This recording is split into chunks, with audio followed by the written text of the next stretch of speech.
लोग इस क्रांति के एक मिसाल हैं जो हमेशा पार्टी को जलाते रहते हैं, आगे ले जाते रहते हैं। हमने देखा है कोरोना के अंदर आप सारे लोग जिस तरीके से अरविंद केजरीवाल जी की नीतियों को, सरकार के कामों को आगे ले जाकर दिल्ली वालों की सेवा में लगातार जुटे रहे हैं, लगातार लोगों की सेवा करते रहे हैं।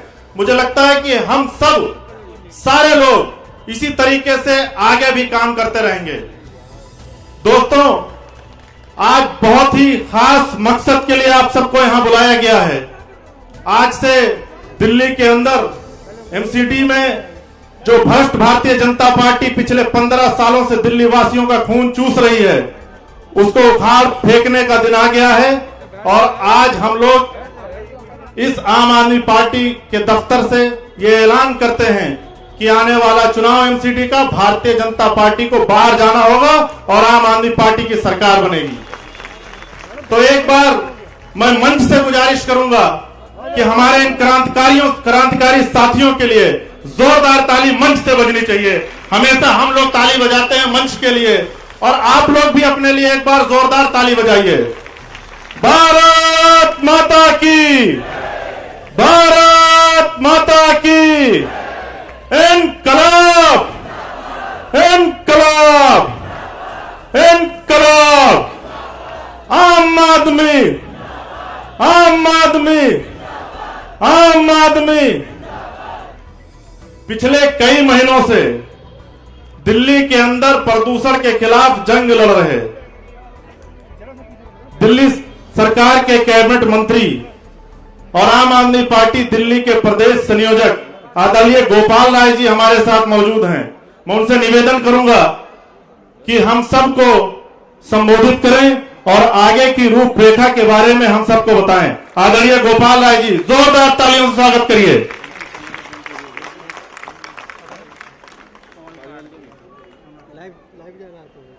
गोपाल सर बोल रहे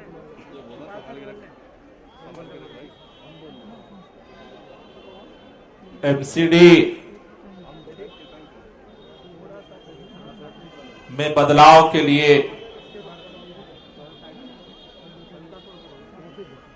आज से दिल्ली के अंदर शुरू हो रहे महाअभियान लोगों को आम आदमी पार्टी के सदस्य बनाने का महाअभियान, लोगों को इस बदलाव का सिपाही बनाने का महाअभियान, इस भ्रष्ट भारतीय जनता पार्टी की एमसीडी की सरकार को उखाड़ फेंकने का महाअभियान आज से हम शुरू करने के लिए यहां इकट्ठा हुए। हमारे बीच में दिल्ली के माननीय उप मुख्यमंत्री और इस पूरे आम आदमी पार्टी के आंदोलन के हर समय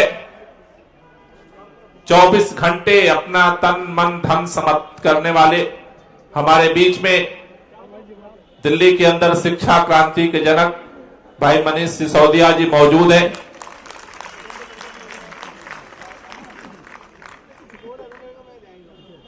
आज सभी यहां माननीय विधायक, माननीय पार्षद, संगठन के सभी प्रदेश, लोकसभा, जिला, विधानसभा, वार्ड के पदाधिकारीगण, फ्रंटल संगठनों के सभी पदाधिकारीगण मौजूद हैं।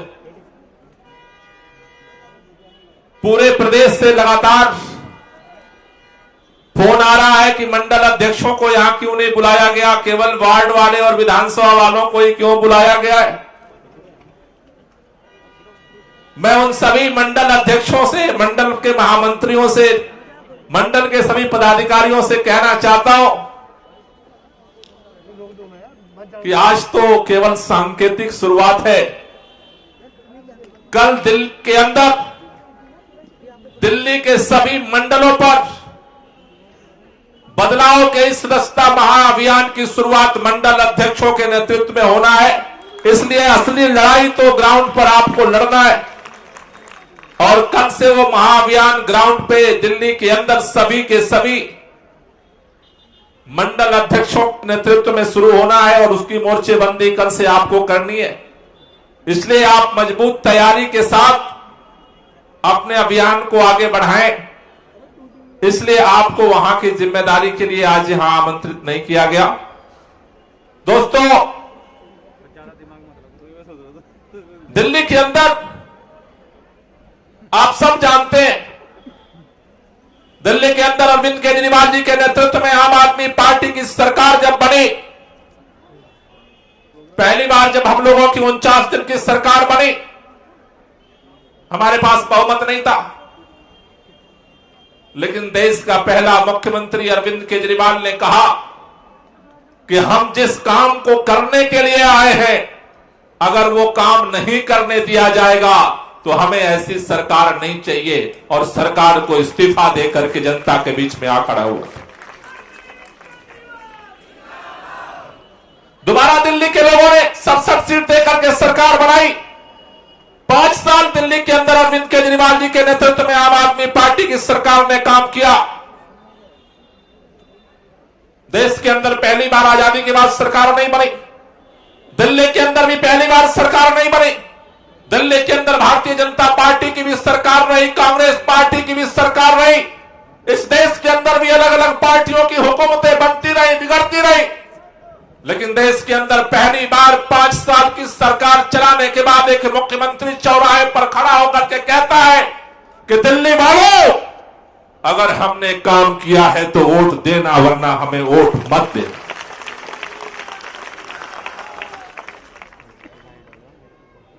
भारत के अंदर किसी भी राजनीतिक पार्टी, किसी राजनीतिक नेता की हिम्मत नहीं है कि 5 साल बाद चौराहे पर खड़ा होकर के, आज देश के अंदर आप सब जानते हो, इस देश के अंदर केंद्र के अंदर भारतीय जनता पार्टी की सरकार है। महिमा मंडन चाहे पैसे के दम पर जितना कर लिया जाए, लेकिन आज पूरे केंद्र सरकार को अभी 5 साल भी नहीं हुए, लेकिन 5 राज्यों का चुनाव होने वाला है। मणिपुर का चुनाव होने वाला है, गोवा का चुनाव होने वाला है, पंजाब में चुनाव होने वाला है, उत्तराखंड के अंदर चुनाव होने वाला है, उत्तर प्रदेश के अंदर चुनाव होने वाला है। एक ऐसी पार्टी है और ऐसा मुख्यमंत्री जो चौराहे पर 5 साल बाद कहता है कि अगर काम किया हो तो वोट देना, और दूसरी तरफ जिद पर अड़ी हुई केंद्र सरकार को, जिस तरह से किसानों को दर दर भटकने के लिए सड़क पर गर्मी में, जाड़ा में, बरसात में ठिठुरने करके छोड़ करके जिस अहंकार में डूबे थे, आज अपनी उसकी नीतियों के कारण उपचुनाव के अंदर जब चारों तरफ हार का सामना करना पड़ा, आज देश का प्रधानमंत्री डर रहा है कि हमने ऐसा काम किया है कि शायद 5 राज्यों में चुनाव में हमारी हार हो सकती है। और एक मुख्यमंत्री है जो सीना चौड़ा करके कहता है कि 5 साल में हमने अच्छे काम किए, इसलिए हमें वोट देना। और दोबारा दिल्ली के अंदर आप याद करो, विधानसभा चुनाव का मंजर, इस दिल्ली के अंदर नफरत की जहर को चारों तरफ घोलने की कोशिश हुई। देश के गृह मंत्री जो वर्तमान समय में, उन्होंने पैजामा खुटिया करके, खुटियाना जानते हो,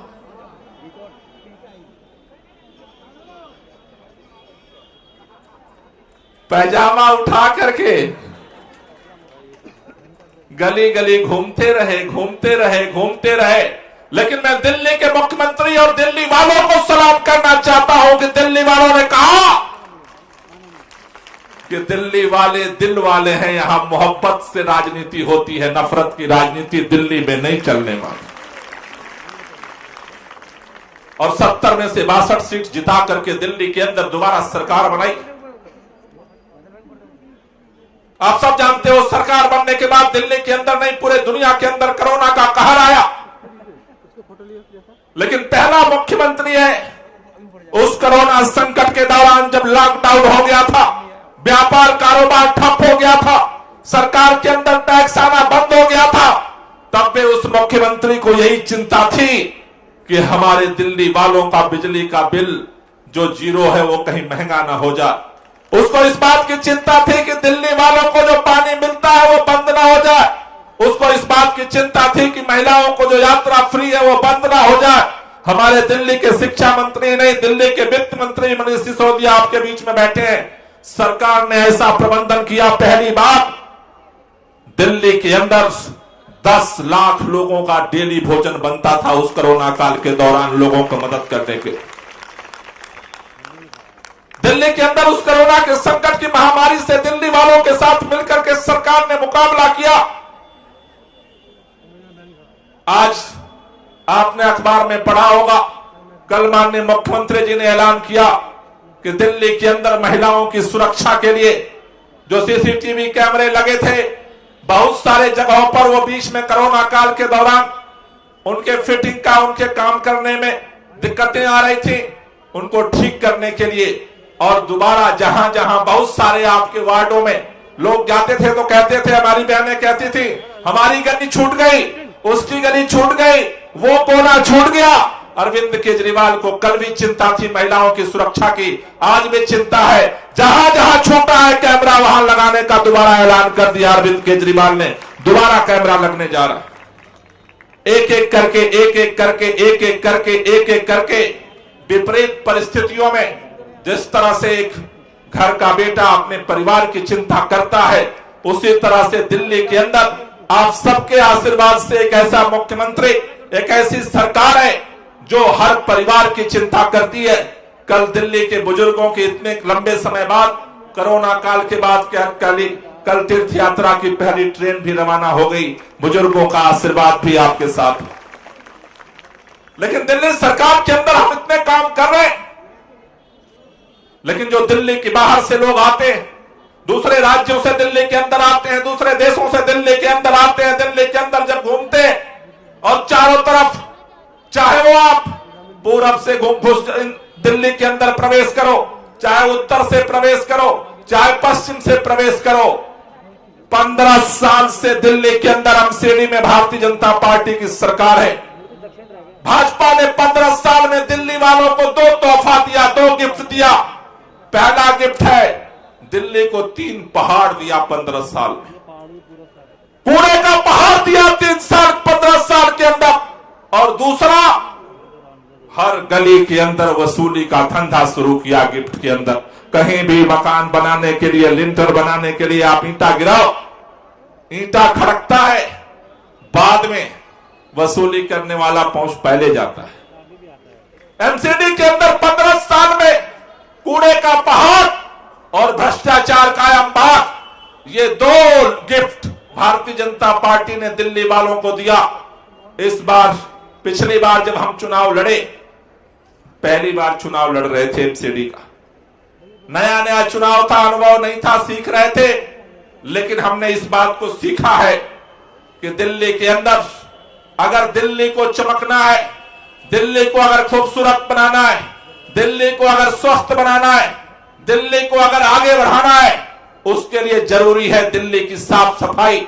और इसलिए दोस्तों, आज से ये जो एमसीडी में बदलाव का अभियान हम शुरू कर रहे हैं, जिसके लिए हमें गली गली जाना है, हर बूथ के अंदर जाना है, हर मंडल के अंदर जाना है, हर वार्ड के अंदर जाना है, विधानसभा के अंदर जाना है, चारों तरफ जाकर के जनता को एक ही बात बतलाना है कि जिस तरह से दिल्ली के अंदर आपने एक होकर के दिल्ली के अंदर जो भ्रष्टाचार था, दिल्ली सरकार में जो भ्रष्टाचार था, उसे मिटाने के लिए अरविंद केजरीवाल को नेतृत्व दिया। अब एमसीडी में बदलाव का नंबर आ गया है, एमसीडी में बदलाव की जरूरत आ गई। क्योंकि अगर दिल्ली में हम सब कुछ बेहतर करें, गली में पानी आ रहा है, बिजली फ्री आ रही है, गली के अंदर कैमरा लगाए, लेकिन जो दरवाजा खोला पूरी गली में कूड़ा कूड़ा है, मन खट्टा हो जाता है। लोगों को यह समझ में नहीं आता कि यह कूड़ा कूड़ा क्यों हुआ है। इसलिए दोस्तों, हमें यह जिम्मेदारी लेनी है, दिल्ली को बेहतर, दिल्ली देश की, दुनिया की एक बेहतर राजधानी बनाने के लिए हमें इस बदलाव के संकल्प के लिए अब मोर्चा संभालना है। 3 महीने बचे, दिसंबर, जनवरी, फरवरी, मार्च से चुनाव की प्रक्रिया शुरू हो जाती है। इसलिए कल से पूरे दिल्ली के अंदर, सभी मंडलों के अंदर ये सदस्यता अभियान के लिए कल एक दिन कैंप लगेगा, टेबल कुर्सी लगेगी, जहां प्रचार करेंगे, लोग आकर के वहां मेंबर बनेंगे। अगले 2 दिन उसी बूथ पर हमारी मंडल की पूरी टीम घर घर जाएगी, घर घर जाकर के एमसीडी में बदलाव लाने का संकल्प दिलाएगी, उनको आम आदमी पार्टी का सदस्य बनाएगी और इस दिल्ली के बदलाव के महाअभियान में उनके भी हिस्सेदारी दिलाएगी। एक बूथ पर 3 दिन काम करना है, इस बात को ध्यान रखना बहुत जरूरी है। एक बूथ पर 3 दिन काम करना है और एक बूथ पर 300 लोगों को इस बदलाव के लिए आम आदमी पार्टी का सदस्य बनाना है। हमने लक्ष्य रखा है दिल्ली के अंदर अगले 1 महीने के अंदर पूरे दिल्ली के अंदर जो इस सदस्यता का महाअभियान चल रहा है, 50 लाख लोगों को आम आदमी पार्टी का सदस्य बनाएंगे। और अब तक और इस बार भारतीय जनता पार्टी के जिस तरह से भ्रष्टाचार का उन्होंने रिकॉर्ड तोड़ा है, एमसीडी में जमानत जब्त कराने का भी रिकॉर्ड तोड़ना है। क्योंकि पिछली बार आपने देखा भ्रष्टाचार का इतना अंबार था, भारतीय जनता पार्टी ने एक दांव चला, बोला पुराने को हम टिकट नहीं देंगे, सारों का टिकट काट दिया, सारों नए लोगों को उम्मीदवार बनाया। वो कहते थे नए चेहरे नई उड़ान, और उन सारे पार्षदों की सबसे महाभ्रष्ट की बन गई पहचान। उन्होंने पुरानों के भी रिकॉर्ड तोड़ दिए। व्यक्तिगत तौर पर कहते हैं इस बार भी पता नहीं सबका टिकट बदल जाए, अब मौका तो मिलना नहीं, जो मिला है उसमें ले लो। लेने की लालच इतनी ज्यादा है, दिल्ली सरकार पैसा देते देते थक गई, लेकिन वो भ्रष्टाचार करते करते नहीं थके, उनका पेट नहीं भरा। अब एमसीडी की सारी संपत्तियों को बेचने का अभियान चल रहा है, चांदनी चौक के अंदर बेचने का अभियान चल रहा है, अलग अलग इलाकों में जो एमसीडी की संपत्ति है उसे बेच करके खाने का अभियान चल रहा है। दोस्तों जल्दी से जल्दी तैयारी करो, वरना एमसीडी को पूरी तरह से बेच करके खा जाएंगे। इसलिए हमें दोहरा काम करना है। एमसीडी में नई सरकार बनाने की भी तैयारी करनी है, लेकिन पूरे दिल्ली के अंदर अगर कहीं भी भारतीय जनता पार्टी के एमसीडी की सरकार अगर एमसीडी के 1 इंच जमीन भी बेचने की जरूरत करती है, तो हमें सड़क पर भी मोर्चा संभाल करके लड़ाई को लड़ना है। और इसलिए संगठन को मजबूत करते हुए सड़क पर भी लड़ेंगे, एमसीडी के सदन के अंदर भी लड़ेंगे। अभी मैं देख रहा हूं पिछले कई बार से सदन के अंदर जब सदन बुलाया जाता है, चर्चा होती है, भारतीय जनता पार्टी के लोग हमारे पार्षदों के सवाल को बर्दाश्त नहीं कर पाते, सारे पार्षदों को एकाएक सबको सस्पेंड कर दिया जाता है, सदन से पार कर दिया जाता है। एक बार मैं चाहता हूं उन सारे पार्षदों को जो मोर्चा संभालते हैं सदन के अंदर, जोरदार ताली होनी चाहिए, जिन्होंने यह कसम खाई है एमसीडी को आने तो नहीं देने, लेकिन जाने से पहले हम बेचने भी नहीं देंगे। इसलिए संगठन को मजबूत भी करना है और चौकन्ना रहना है। 3 महीने एमसीडी की पहरेदारी भी करनी है, वरना ये जाते जाते बेच कर खा जाएंगे पूरी एमसीडी को। इसलिए हमें पहरेदारी भी करनी है और मार्च और अप्रैल के अंदर चुनाव में प्रचंड बहुमत से सरकार बना करके एमसीडी में बदलाव भी लाना है। इन दोनों लक्ष्यों को लेकर के हमें आज के बाद मोर्चा संभालना है। बस एक ही बात कहना चाहता हूं, आखिरी बात, यहां सारे हमारे फ्रंटल के पदाधिकारी, प्रदेश के, लोकसभा के, जिला के, विधानसभा के सभी पदाधिकारी बैठे। हर पदाधिकारी को, चाहे वो प्रदेश का हो, चाहे लोकसभा का हो, चाहे जिले का हो, चाहे विधानसभा का हो, चाहे वार्ड का हो, चाहे हमारे विधायक हो, चाहे पार्षद, आम आदमी पार्टी का हर सिपाही इस सदस्यता महाअभियान में शामिल होगा। जो आपके जिम्मेदारी पूरे प्रदेश में है निभाइए, आपके जिम्मेदारी पूरे लोकसभा में है निभाइए, आपकी जिम्मेदारी पूरे जिले में है निभाइए, आपकी जिम्मेदारी पूरे विधानसभा में है, पूरे वार्ड में है, आप निभाइए। लेकिन जिस मंडल पे आप रहते हैं, जिस मोहल्ले में आप रहते हैं, जिस पोलिंग स्टेशन पे आप रहते हैं, वहां नंबर 1 सदस्यता अभियान चला करके दिखाइए। इसमें कोई समझौता नहीं होगा। कोई इसलिए नहीं बच सकता कि मैं तो प्रदेश के काम में बहुत बिजी हूं। सुबह अपने मंडल में सदस्यता अभियान चलाइए, दिन भर खुद प्रदेश भर में काम कराइए, शाम को मेंबरशिप चलवाइए, दिन भर काम करिए, लेकिन हर पार्टी के पदाधिकारी को मंडल के अभियान में शामिल होता है जहां वो खुद रहता है। अगर पदाधिकारी जहां रहता है, हम ये सदस्यता अभियान के बाद जनवरी में चेक करेंगे कि सभी फ्रंटल संगठनों के प्रदेश अध्यक्ष जिस मंडल पे रहते हैं उसके सदस्यता अभियान का ग्राफ क्या है। जहां लोकसभा के पदाधिकारी रहते हैं उसका सदस्यता अभियान का ग्राफ क्या है। जहां जिले के पदाधिकारी रहते हैं वहां सदस्यता अभियान का ग्राफ क्या है। जहां विधानसभा का पदाधिकारी रहता है उस मंडल की क्या स्थिति है। जहां वार्ड का पदाधिकारी रहता है उस मंडल की क्या स्थिति है। जहां हमारा विधायक खुद रहता है वहां की क्या स्थिति है। जहां हमारा पार्षद रहता है वहां की क्या स्थिति है। इस महाअभियान में सभी आम आदमी पार्टी के सिपाही हैं। दूसरी बात और आखिरी बात, आप में से बहुत सारे लोग एमसीडी के चुनाव के दावेदार हैं। आप बहुत सारे काम अपने वार्ड में कर रहे हैं। बहुत सारे कैंडिडेट सोच रहे हैं कि इस अभियान तो मंडल पे चलना है, मुझे तो पूरे वार्ड में जाना चाहिए। पूरे वार्ड में जाओ, हमें एतराज नहीं, लेकिन जिस मंडल पे रहते हो उसे नंबर 1 बनाओ। ये हमारी जरूरत और जिम्मेदारी। इसलिए अपने मंडल को मजबूत करते हुए सारी जिम्मेदारियों को निभाना है और दिल्ली के अंदर 50 लाख की सदस्यता के लक्ष्य को पूरा करके एमसीडी के अंदर बदलाव के काम को पूरा करते हुए अरविंद केजरीवाल के हाथ को मजबूत करना है। आप सब लोगों को बहुत बहुत बधाई इस सफल अभियान की शुरुआत के लिए। बहुत बहुत शुक्रिया। इनकलाब जिंदाबाद। एक बार दोनों हाथ ऊपर करके बोलेंगे, सभी साथी दोनों हाथ ऊपर कर लेंगे। और भारत माता की इनकलाब, इनकलाब, बंदे, अरे बंदे। बहुत बहुत शुक्रिया, बहुत बहुत धन्यवाद। ये क्या तरीका है तेरा यहाँ का? इधर अपनी जगह चक्कर में मत रहिए।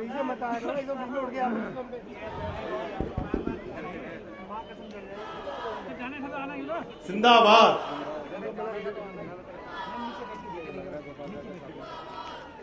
जब पूरा देश संकट से गुजर रहा था, त्राहिमाम की स्थिति थी, तो दिल्ली के अंदर रोजाना 10 लाख लोगों को खाना खिलाया जा रहा था। ऐसे हैं हमारी सरकार और ऐसे हैं हमारे मुख्यमंत्री।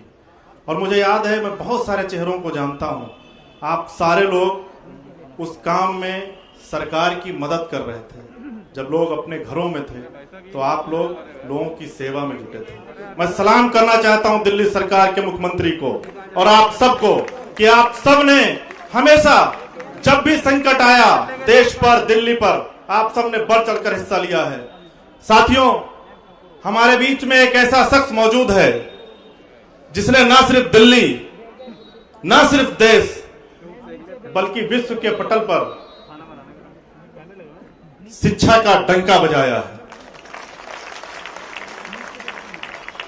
आप जिस प्रदेश में चले जाते हैं वहां की सरकार घबराने लगती है और खासकर वहां के शिक्षा मंत्री, उनको डर लगने लगता है कि कहीं किसी स्कूल में न चले जाएं, कहीं उनके स्कूल की पोल न खोल दी जाए। तो मैं बड़े अदब के साथ बुलाना चाहूंगा दिल्ली सरकार के उप मुख्यमंत्री और देश के सबसे बेहतरीन शिक्षा मंत्री आदरणीय मनीष सिसोदिया जी को कि वो मंच पर आए और हम सबका मार्गदर्शन करें। जोरदार तालियों के साथ स्वागत करिए मनीष जी का।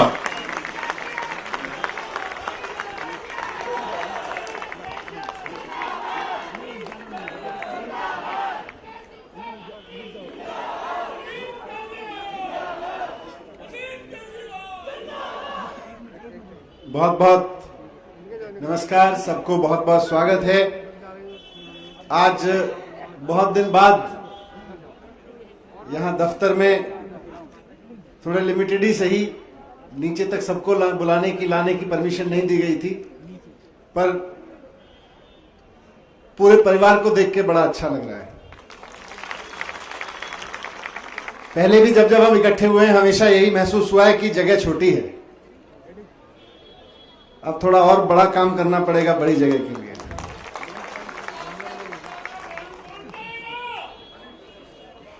बड़ा काम करना पड़ेगा। आज मंच पर आसीन हमारे प्रदेश अध्यक्ष और हम सबके प्रिय आदरणीय गोपाल भाई जी, हमारे सभी एमएलए साहिबान, हमारे पार्षद साहिबान, पार्टी के विशेष अन्य पदाधिकारीगण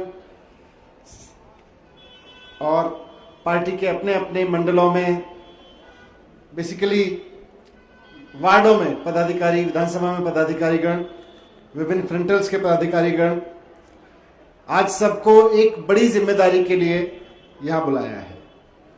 कल से पार्टी का एक विशेष अभियान घर घर तक जाकर मेंबरशिप का शुरू हो रहा है और जैसा जितने स्पष्ट शब्दों में और सख्त शब्दों में गोपाल जी ने बता दिया, निर्देश कर दिया कि ये चलेगा कैसे।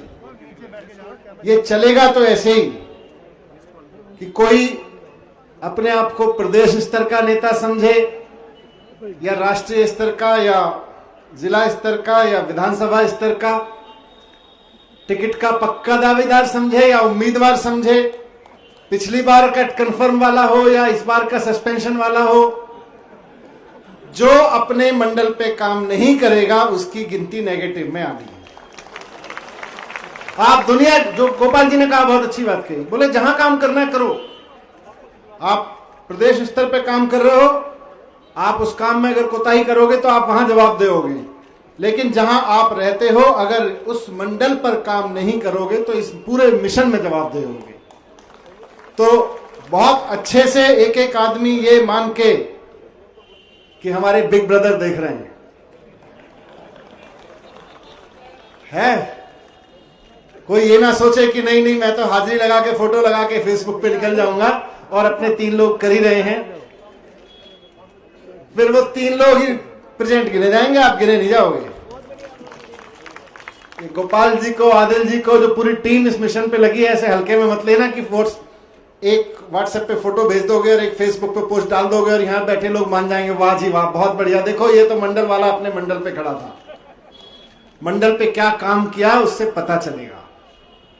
आप जहां रहते हैं, आप सब और हम सब मिलके पिछले 9 साल से देश में एक राजनीतिक आंदोलन चला रहे हैं। हमने पार्टी नहीं बनाई। आज भी आम आदमी पार्टी एक पार्टी नहीं है, एक आंदोलन है। और इस आंदोलन के हिस्से में 2 काम हैं। ये जो सदस्यता अभियान चला रहे हो या आगे एमसीडी में चुनाव लड़ेंगे, इन सब के पीछे कुछ मकसद है, कुछ सपने हैं और कुछ लक्ष्य हैं। तो 2 काम है मेन। एक तो इस देश की राजनीति को बदलना है। इस देश में कांग्रेस भी आई, बीजेपी भी आई और भी कई पार्टियां आई। आज तक किसी भी पार्टी ने अपने आंदोलनकारी चरित्र से किसी पार्टी को, दूसरी को इन्फ्लुएंस नहीं किया, उसको फॉलो करने को प्रभावित नहीं किया। देश के इतिहास में केवल आम आदमी पार्टी ऐसी पार्टी है जिसके चाल चलन को, जिसके काम करने के तरीके को, जिसके कार्यकर्ताओं के रहने सहने के काम करने के तरीके को कश्मीर से लेकर कन्याकुमारी तक सब नई पुरानी पार्टियां फॉलो करने की कोशिश कर रही हैं। आपने बात की हम वीआईपी कल्चर खत्म करेंगे, हम लाल बत्ती खत्म करेंगे। आपकी सरकार बनी, आपकी आंदोलन से निकली सरकार पहले दिन से इस देश में लाल बत्ती खत्म करने वाली पहली सरकार थी। लोग देश में राजनीति में आके चप्पल जूते इसलिए घिसते हैं, अपने बैंक बैलेंस इसलिए खाली करते हैं, सारी लूट खसोट इसलिए मचाते रहे कि बस एक लाल बत्ती वाली गाड़ी मिल जाए।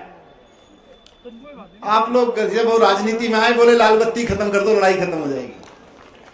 2015 में पहली बार इस देश में वो 49 डेज वाली भी बनी, तब भी किया, पर मैं कह रहा हूं फुल फ्लेजेड सरकार बनी जिसने इस देश में लाल बत्ती कल्चर खत्म कर दिया।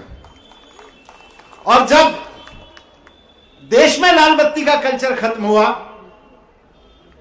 जब देश में यह तय हो गया कि एमएलए हो, मिनिस्टर हो, चेयरमैन हो, या एमपी हो या चीफ मिनिस्टर हो, किसी की गाड़ी पे लाल बत्ती नहीं लगेगी तो उसके बाद में इस देश की सबसे बड़ी सशक्त पार्टी को भी इतने साल सत्ता में रहने के बाद, भारतीय जनता पार्टी कब से सत्ता में है? किसी न किसी राज्य में तो हमेशा बहुत समय से रही है और केंद्र में पहले भी रही। मोदी जी भी पहले 2 साल 2.5 बार, मतलब 2 फुल टर्म और 1 आधा टर्म गुजरात के मुख्यमंत्री रहे, उनको याद नहीं आया उनकी गाड़ी पे लाल बत्ती लगी हुई है। केंद्र में भी आके 2 साल प्रधानमंत्री रह गए, 1.5 साल, तब तक याद नहीं आया। लेकिन जैसे ही चारों तरफ ये फैला कि आम आदमी पार्टी वाले कैसी राजनीति कर रहे हैं यार, ये कैसा राजनीतिक आंदोलन खड़ा कर दिया, लाल बत्तियां उतर गई हैं यहां तो एमएलए की। कोई आदमी चेयरमैन बनता है, कोई आदमी एमएलए बनता है, कोई आदमी एमपी बनता है, कोई आदमी मंत्री बनता है, मुख्यमंत्री तक की गाड़ी पे लाल बत्ती नहीं है। तो इतने लंबे समय राजनीति में सत्ता में रहने के बाद मोदी जी को भी याद आया कि मेरी भी गाड़ी पे लाल बत्ती लगी हुई है, हटा देनी चाहिए। उसके बाद उन्होंने हटाई, इतिहास गवाह है इस चीज का। तो मैं जो कह रहा हूं कि एक काम इन आंदोलनकारियों के हिस्से में, हम आंदोलनकारियों के हिस्से में यह है कि इस देश की राजनीति के तौर तरीके बदलने हैं, इस देश की राजनीति के सोचने का, काम करने का तरीका बदलना है। वो आपने बदलना शुरू कर दिया। आज अगर पूरे देश में इस पे चर्चा होती है, आदिल भाई कह रहे थे कि मेरा नाम नहीं है। आज आम आदमी पार्टी का एक कार्यकर्ता मंडल का, बूथ का, अगर अपने रिश्तेदार के यहां उत्तर प्रदेश में जाता है या मध्य प्रदेश में जाता है तो सबसे पहले उसको यही कहा जाता है, तुम लोगों ने काम तो शिक्षा में अच्छा कर दिया है। मनीष सिसोदिया इंपॉर्टेंट नहीं है, वो जो सीना चौड़ा होता है ना जब मध्य प्रदेश में रिश्तेदार के यहां शादी में जाके, कि जब लोग कहते हैं चाहे दिल्ली वाले हो, अच्छा आम आदमी पार्टी से हो, इसने कमाल कर रखा है भाई, आप लोगों ने शिक्षा पे तो काम कर दिया। लड़ाई तो वो है, आप लोगों ने बिजली तो सस्ती करके दिखा दी, दिल्ली में कमाल कर दिया, बिजली फ्री हो गई। लड़ाई तो उस चीज की है कि लोग, बीजेपी का कार्यकर्ता देश में कहीं भी जाए उसको क्या बोलेंगे लोग?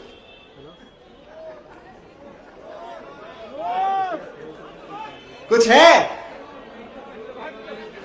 कांग्रेस का कार्यकर्ता इस देश की सत्ता में इतने सालों से बैठी हुई है, देश में कहीं किसी रिश्तेदार के यहां दूसरे राज्य में जाए और बोले जी मैं कांग्रेस में हूं,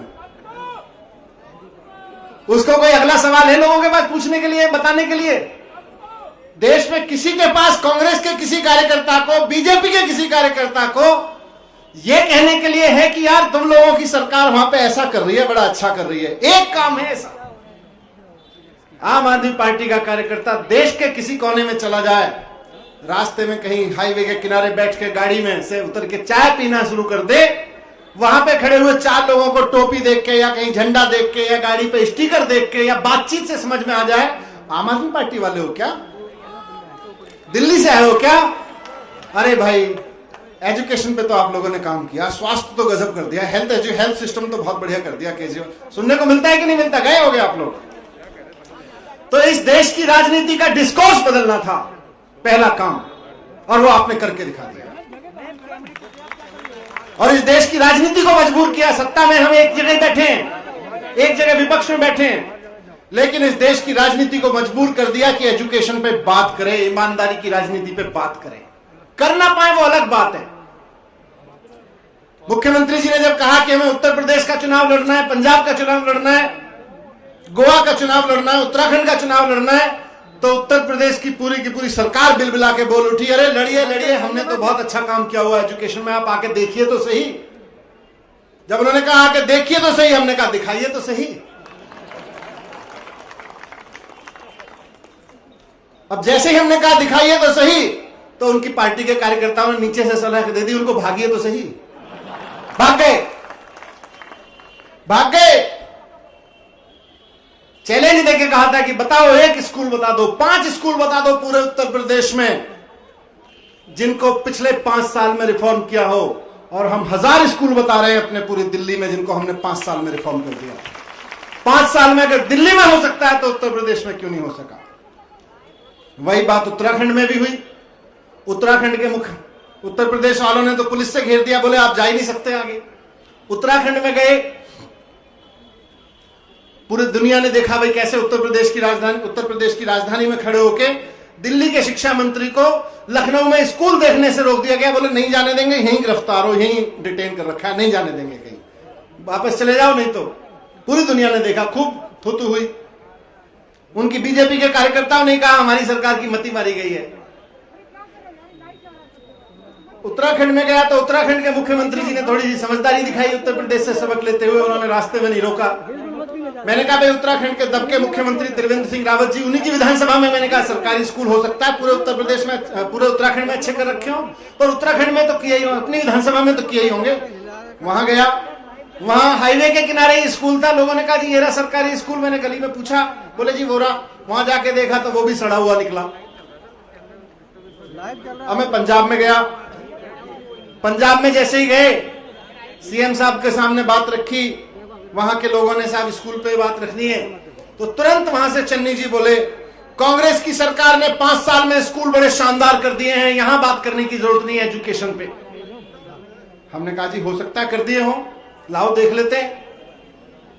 बातचीत शुरू हुई, 10 हमने कहा 10 स्कूल अपने बता दो, 10 हम बता देते हैं। बोले नहीं नहीं 10 नहीं, हम तो 250 पे बात करेंगे। मैंने कहा लो 250, हमारे पास तो 1000 की लिस्ट पहले से ही तैयार है, लो 250। हमने उठा के 250 की लिस्ट जारी कर दी। बोले नहीं नहीं अभी हम बात नहीं करेंगे। मैंने कहा तुम बात नहीं करोगे, अब तो बात शुरू हो गई है, हम तो आ रहे हैं, अब तो बात शुरू हो गई है, मत करो। हम पहुंच गए। मैं चन्नी साहब की विधानसभा में गया, मुझे लगा कि मुख्यमंत्री हैं, मंत्री भी थे पहले सर, इस लगातार 5 साल से मंत्री तो रहे ही हैं, उन्होंने अपनी विधानसभा में तो स्कूल ठीक किए होंगे। वहां पे गया तो चुपचाप आप जैसे साथियों के, आंदोलनकारी साथियों की मदद से एक स्कूल में तो चला गया, दूसरे स्कूल तक जाते जाते उनको समझ में आ गया कि खेला हो गया। दूसरे स्कूल तक गया, तब तक वहां ताला लगवा दिया, पर कह सुन के वो ताला खुलवाया, वो स्कूल भी बदहाल, पहला वाला भी बदहाल। तब तक ऊपर से अधिकारियों से सारे प्रिंसिपल्स को ऑडियो मैसेज आ गया कि देखो ये दिल्ली वाले लोग घूम रहे हैं, इनको स्कूल में अंदर मत घुसने देना, ये मीडिया के साथ आए, सारी पोल खोल देंगे, किसी को अंदर मत आने दो सिवाय शिक्षा विभाग के अधिकारियों के। वहां के अधिकारियों ने बाकायदा अपने प्रिंसिपल्स को आदेश जारी किया। तब तक लेकिन देश देख चुका था कि पंजाब के स्कूल कैसे हैं। अब छिपाने से क्या है। अब 2-4 स्कूलों का बेचारे रंग रोगन पोत पताई करके, लिपापोती करके दिखाने की कोशिश कर रहे हैं, देखो ये चमकाया, ये हमने फसाड चमकाया, ये हमने कमरा चमकाया। उससे क्या होता है, पढ़ाई चमकाओ ना। दिल्ली में स्कूल की बिल्डिंग नहीं चमक रही है, दिल्ली में बच्चों के चेहरे चमक रहे हैं। दिल्ली में हमारे स्कूलों के फसाड नहीं चमक रहे हैं, दिल्ली में हमारे बच्चों का भविष्य चमक रहा है। आप बताओ, द्वारका के सरकारी स्कूल में मैं गया, एक व्यक्ति मिला मुझको, रोने लगा देख के, बोला सर मेरी पीढ़ी सुधार दी। क्या हुआ? मेरा बच्चा आईआईटी में एरोनॉटिक्स में, मुंबई में इंजीनियरिंग में पढ़ रहा है। मैंने कहा क्या करते हो? बोला द्वारका के फ्लैट्स में सीढ़ियों के नीचे खड़े होकर प्रेस करता हूं। ऐसा कोई स्कूल पूरे देश में बता दो जहां 50 बच्चे एक साथ नीट पास करके गए हों किसी एक स्कूल से। दिल्ली में हम दिखाते हैं आपको 40 बच्चे, 30 बच्चे। तो आज स्कूलों पे बात करने की हिम्मत आपकी है, आम आदमी पार्टी के आंदोलन की है। इसीलिए मैंने कहा ये पार्टी नहीं है, आंदोलन है, शिक्षा का आंदोलन है। बात जिक्र की गोपाल भाई ने, महिलाओं की सुरक्षा का आंदोलन है, सीसीटीवी लगाने का आंदोलन है, मोहल्ला क्लिनिक बनवा लेने का आंदोलन है, हॉस्पिटल ठीक कराने का आंदोलन है, महंगाई खत्म करने का आंदोलन है। हर चीज को आंदोलन की तरह से लीजिए। तो पहला काम हमारा यह है कि राजनीतिक डिस्कोर्स बदलना है, पॉलिटिकल डिस्कोर्स बदलना है। और दूसरा काम यह है कि देश को एक डायरेक्शन देनी है। खाली डिस्कोर्स नहीं बदलना है, खाली चुनाव लड़के सत्ता में नहीं बैठना है। आम आदमी पार्टी इसलिए नहीं बनाई थी कि कैरियर पॉलिटिशियंस की तरह से आके सत्ता में बैठ जाएंगे, कुछ लोग उठा के फिर अगली बार कुछ बैठ जाएंगे, कुछ बैठ जाएंगे। देश को लेके एक सपना है, सत्ता उसका एक लक्ष्य है। बीजेपी और कांग्रेस और इन सब के साथ प्रॉब्लम यह हो गई है कि इनके पास अब देश को लेके सपना नहीं है, इनके पास केवल और केवल कुर्सी तक जाना लक्ष्य है। लड़ाई यही है, उस लक्ष्य पे काम करना है, उस सपने पे काम करना है, दोनों पे एक साथ काम करना है। सपना यह है कि देश बदले। मैं आपसे भी कहूंगा, कल से आप लोग बड़े मिशन लेके उतर रहे हो जमीन पे, बहुत सारी चीजें घूमती हैं दिमाग में। अपना सपना और अपने लक्ष्य दोनों को बांट लीजिए। सपना क्या है? भ्रष्ट बीजेपी को, कूड़ा कूड़ा दिल्ली के कूड़ा कूड़ा करने की, दिल्ली की गली गली को कूड़ा करने वाली एमसीडी को हटाना है, दिल्ली को साफ सुथरा बनाना है, ये सपना है। हर आदमी इस बात को तो मैं कहूंगा कि पर्ची का, मेंबरशिप की पर्ची बनाने से पहले एक मेरा सपना करके एक चिट बना ले और अपने जेब में, अपने पर्स में डाल के घूमे। मेरा सपना क्या है? अपना सपना रखिए कि दिल्ली को साफ सुथरा बनाना है। उसके लिए फिर लक्ष्य तय कीजिए, एमसीडी को दिल्ली से भगाना है, आम आदमी पार्टी को लाना है। उसके लिए फिर नीचे का लक्ष्य तय कीजिए कि गली गली में इतने इतने वॉलंटियर, इतने इतने मेंबर्स बनाने हैं। उसको तय करके चलेंगे तो फिर अच्छा लगेगा। अगर आपकी जेब में आपका सपना रखा हुआ है फोल्ड होके, तो फिर बाजू वाले मंडल का कार्यकर्ता काम ना कर रहा हो, आपको क्या फर्क पड़ता है? आप दोनों पे काम कर लोगे, वो सपना आपको डबल एनर्जी देगा। और खाली अगर लक्ष्य रखा है जेब में, तो फिर बाजू वाला कार्यकर्ता तो छोड़ो, बाजू वाली गली वाला भी दुखी करता है। बोलो उसने तो सुबह 11 बजे आया, मैं ही पागल हूं जो 10 बजे से काम कर रहा हूं। नहीं, तो अपना सपना जो अरविंद केजरीवाल जी के साथ मिलके आप सबने देखा है, हम सबने देखा है, इस पार्टी को पार्टी बनाने के पॉइंट ऑफ व्यू से देखा है, तो वो सपना मिलके देखिए, उस सपने को अपना सपना बनाइए, अपने शब्दों में लिखिए, अपने शब्दों में अपने लिए बताइए, और उसके बाद लक्ष्य 1, लक्ष्य 2, लक्ष्य 3, लक्ष्य 4, लक्ष्य 5 हासिल करने के लिए वो स्टैगर्ड है, वो स्टेप वाइज है। आज हम सबके सामने चुनौती है कि एक तरफ भ्रष्टाचारी सांप्रदायिक ताकतें इस देश को कमजोर कर रही हैं, और दूसरी तरफ देश को एक विजन देना है। स्कूल में, अस्पताल में कितने लोग हॉस्पिटल्स में बिना इलाज के मर जा रहे हैं देश भर में, कितने बच्चे अनपढ़ रह जा रहे हैं, कितने लोग बेरोजगार रह जा रहे हैं क्योंकि उनको अच्छी शिक्षा नहीं मिली और उनको रोजगार नहीं मिले। इन सब समस्याओं को भी हल करना है, दोनों चीजों पे काम करना है। पॉलिटिकल डिस्कोर्स बदलना है, राजनीतिक का, नेताओं के बातचीत करने का, सोचने का अंदाज बदलना है। आपने बदलना शुरू कर दिया है, लक्ष्य लंबा है, बड़ा है, लेकिन शुरू हो गया है काम। दूसरा, देश के निर्माण का काम शुरू करना है, आपने दिल्ली सरकार में कर दिया है। दिल्ली के बच्चों का भविष्य बहुत सुरक्षित है। आप सब देख लो, बिजनेस ब्लास्टर प्रोग्राम आप देख रहे होंगे, बिजली, पानी, शिक्षा, स्वास्थ्य, इन सब पे तो बात होती है। 11वीं क्लास के बच्चे आज नए नए सपने देख के बिजनेस खड़ा कर रहे हैं अपना। सरकार 60 करोड़ रुपए का सीड मनी दे रही है उनको। 30,000 करोड़ का बजट 60,000 करोड़ किया तो ईमानदारी की राजनीति से किया, इसलिए किया ताकि इस तरह की योजनाएं बनाई जा सकें, इसलिए नहीं। ऐसा नहीं था कि दिल्ली के लोग पहले मेहनत नहीं करते थे, व्यापारियों की सेल नहीं होती थी, सब होता था, लेकिन पहले क्या होता था, वो 30,000 करोड़ से ऊपर का जितना बजट होता था उसका एक फिक्स कमीशन नेताओं के यहां चला जाता था। आपने वो बदल दिया। आप बोले कि नहीं, जितना है वो सरकार में ही आएगा। अब जितना है सरकार में आना शुरू हुआ तो 30,000 करोड़ से बढ़ते बढ़ते पहले यूं बढ़ता था हल्का सा, 24 से 25,000 एक साल हुआ, 25 से 26,000 करोड़ एक साल हुआ, 26 से 27,000 करोड़ एक साल हुआ। जब आपने कहा नहीं नहीं सारा का सारा सरकार में आएगा, नेताओं के घर में नहीं जाएगा, अफसरों के घर में नहीं जाएगा, तो उसके बाद में यूं बढ़ना शुरू हो गया। 30,000 करोड़ का बजट 5 साल के अंदर अंदर 60,000 करोड़ रुपए हो गया। अब जब 60,000 करोड़ रुपए हो गया तो ना बच्चों के लिए पैसे की कमी, ना सुविधाओं के लिए पैसे की कमी, ना महिलाओं के लिए पैसे की कमी, ना सीसीटीवी के लिए पैसे की कमी, ना पुल बनाने के लिए, ना सड़क बनाने के लिए पैसे की कमी, हर चीज के लिए पैसे ही पैसे सरकार के पास में। ईमानदार राजनीति ये करती है। आप सबने देखा होगा, एक्साइज डिपार्टमेंट दिल्ली में, एक्साइज डिपार्टमेंट में 3,000 करोड़ रुपए की चोरी होती थी, 3,000 करोड़ रुपए की। अरविंद केजरीवाल जी के नेतृत्व में नई पॉलिसी लाके, क्यों, कैसे होती थी? एक वार्ड तो मिलेगा जिसमें 16 दुकानें, और दूसरे वार्ड में बीजेपी के नेताओं के संरक्षण में चल रही इलीगल दुकानें। इलीगल चलती थी कि नहीं चलती थी? हर जगह। आज वो बंद हो गई सारी, आज वो बंद हो गई, तो 3,000 करोड़ रुपए सरकार को आ रहा है। यही 3,000 करोड़ रुपए किसी समय इन नेताओं को और उन गुंडों को और इनके संरक्षण में चल रही इलीगल दुकानों को जाता था। हर मोहल्ले, गली मोहल्ले में इन्होंने इलीगल दुकानें खोल रखी थी, तो आज वो बंद हो गई। आज पेट में दर्द हो रहा है भारतीय जनता पार्टी के, वो होना ही था। भारतीय जनता पार्टी जो भी शोर मचाए, जो भी कहे, लेकिन भारतीय जनता पार्टी के पेट में दर्द होने की असली वजह यह है कि 3,000 करोड़ रुपए की चोरी कर रहे थे भारतीय जनता पार्टी के संरक्षण में दिल्ली में इलीगल शराब बेचने वाले। हर गली मोहल्ले में इनके लोगों के इलीगल शराब के धंधे थे। मुझे आप ही लोग आके बताते थे भाई साहब वहां बंद कराओ, उस गली में देखो इलीगल बिकती है, उस गली में इलीगल बिकती है। आज बड़ा दर्द हो रहा है नई पॉलिसी से। जब गली गली में ठेके चलाते थे इलीगल बीजेपी वाले, तब दर्द नहीं हो रहा था। क्यों? क्योंकि तब 3000 करोड़ रुपए होते थे। आज सरकार ने एक पॉलिसी बना दी कि जो 3000 करोड़ रुपए बेईमानी में जा रहा है, ये सरकार की किटी में आएगा, ये सरकार के बैंक में आएगा, ये सरकार के बजट में आएगा। तो दिक्कत हो रही है आप लोगों को, शोर मचा रहे हो।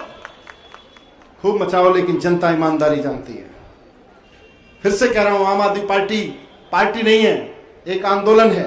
और इसको हमारी और आपकी जिम्मेदारी, क्योंकि हम इसकी पहली पीढ़ी के लोग हैं। जितने यहां बैठे हैं, अभी तो 9-10 साल हुए, 9-10 साल केवल पहली पीढ़ी के लिए एक पर्याप्त समय है।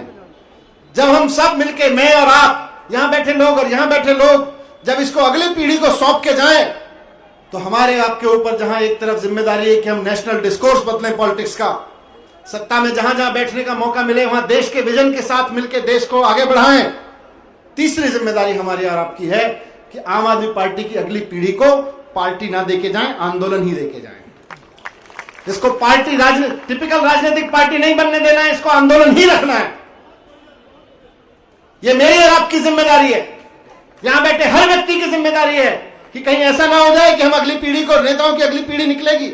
आज एक लड़की यहां पे अरविंद केजरीवाल जी का नारा लगा रही है, छोटी सी बच्ची, कल को ये बड़े होकर कॉलेज में बैठ रही होगी, हो सकता है परसों आके यहां स्टेज पे बैठी हो कहीं नेता बन के पार्टी में। लेकिन इस जैसे बच्चों को, कल जो लोग यहां बैठे होंगे इस स्टेज पे, वो आज किसी स्कूल कॉलेज में होंगे। उन लोगों को जब हम एक पार्टी और इससे आगे का रिफॉर्म देके जाएं, तो इस आंदोलन को और मजबूत करके देके जाएं। एक कमजोर, गिरी हुई, अपने आदर्शों पर नहीं टिकने वाली, भ्रष्टाचार में डूबी, देश की चिंता नहीं करने वाली, समाज की चिंता नहीं करने वाली, महिलाओं की चिंता नहीं करने वाली, बुजुर्गों की चिंता नहीं करने वाली पार्टी के रूप में नहीं देके जाएंगे। बीजेपी के और कांग्रेस के नेताओं ने यह गुनाह अपनी पार्टी के लोगों के साथ किया है। देश के साथ तो जो किया ही किया है, अपनी पार्टी के लोगों के साथ किया है कि अपने अगली पीढ़ी को ऐसी पार्टी गिफ्ट में देके गए हैं जो ऊपर से नीचे तक भ्रष्टाचार में डूबी हुई है, सांप्रदायिक झगड़ों में डूबी हुई है, जात पात के झगड़ों में डूबी हुई है, देश के लिए मर मिटने को तैयार नहीं है, समाज के लिए कुछ करने को तैयार नहीं है। तो आज आप लोग जब कल से जाएंगे गली गली, मोहल्ले मोहल्ले में, ये बातें इसलिए कहीं कि ध्यान रखिएगा कि आप आंदोलन को लेके जा रहे हैं, आंदोलन की मेंबरशिप लेके जा रहे हैं, पार्टी की मेंबरशिप लेके नहीं जा रहे हैं। आपके अंदर आंदोलन होगा, आपके दिल में आंदोलन होगा, तो आप घर में उसके आंदोलन की पर्ची देकर आएंगे। मैं पर्ची के शब्द नहीं बदल रहा हूं, लेकिन अगर आपके दिल में, आपके जहन में आंदोलन होगा, तो आप कल से जिन घरों में जाएंगे उस घर घर में आंदोलन पहुंचा के आएंगे। आपके जहन में पार्टी आ गई तो आप पार्टी देके आएंगे, आप आंदोलन देके आए, उसको आंदोलित करके आए। और उसका मुझे आदिल भाई ने नंबर दिया है, मीडिया के माध्यम से, आप सबके माध्यम से नोट कर ले, वैसे आप तक आएगा भी ये नंबर। ये नंबर यहां लिखा हुआ है 888-282 8282 88 82 82 82 82, हिंदी में आती है 88-82 ये नंबर पे मिस्ड कॉल करें। आम आदमी पार्टी का सदस्य करने के लिए आपके यहां मंडल में टेबल्स लगेंगी, वहां जाएं।